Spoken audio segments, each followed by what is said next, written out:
Hello tout le monde! Aujourd'hui je vais vous parler de ce terme que l'on utilise si souvent quand l'après-midi on s'octroie un petit moment où on va aller chercher une sucrerie, quelque chose qui va nous faire particulièrement plaisir, un petit moment où on va s'accorder de lâcher toutes les tensions, toutes les pressions que l'on se met.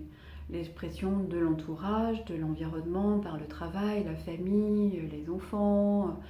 Et dans ces cas-là, souvent, on utilise le terme « j'ai craqué ». Bon, c'est pas très très beau, hein. Ça veut dire que vous êtes dans quel état pour craquer? Quand on est craqué, c'est qu'on est vraiment dans une espèce de tension formidable et qu'à un moment donné, on dit « allez, zut, tant pis, j'y vais ». Et oui, vous y avez été, sauf qu'à ce moment-là, c'est très très rare que vous ayez envie de petits bouts de carottes ou de concombres. À ce moment-là, vous allez plutôt aller chercher des aliments sucrés.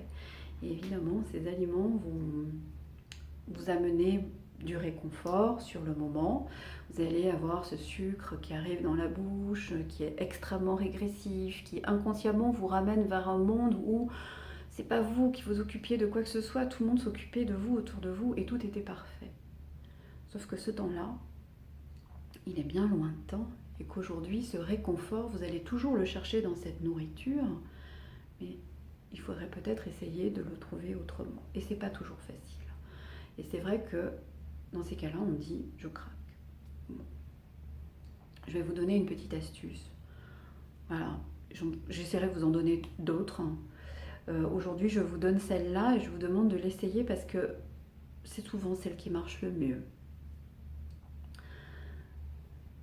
Dans un premier temps, quand vous sentez que ça monte, voilà, vous n'avez pas faim, vous avez juste envie d'un truc sucré et surtout un truc plutôt pas très recommandé quand on veut faire attention à son poids. Donc c'est plutôt quelque chose de gras et sucré. Donc on va rechercher ça. Je vous demande dans ce moment-là juste de prendre quelques minutes, de vous mettre à inspirer profondément par le nez, d'amener cet air jusqu'au fond de votre ventre et de prendre le temps de souffler longtemps par la bouche. Donc vous faites doucement. Et vous soufflez longtemps. Vous essayez de souffler comme ça jusqu'à ce que vous ayez envie de bâiller. Quand vous commencez à bâiller, c'est que ça y est, vous lâchez les tensions. C'est plutôt bien. Et vous bâillez à grande bouche déployée quand même. Voilà. Et puis dans un deuxième temps, vous allez prendre un grand verre d'eau. Alors soit un verre d'eau à température ambiante, soit vous faites chauffer, vous faites une petite tisane dedans. Vous mettez un petit sachet, un truc comme ça.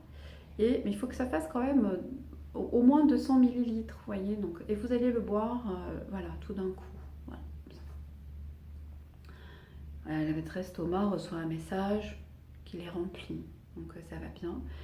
Et en dernier lieu, vous allez prendre des huiles essentielles, plutôt bio bien sûr, d'agrumes ou de menthe. Parce que quand vous allez mettre juste une petite goutte sur la langue, d'agrumes ou de menthe, alors c'est vraiment des parfums très très forts, hein, l'huile essentielle, on n'est jamais plus d'une goutte. Vous mettez juste une petite goutte et vous allez voir, le parfum va envahir complètement votre palais.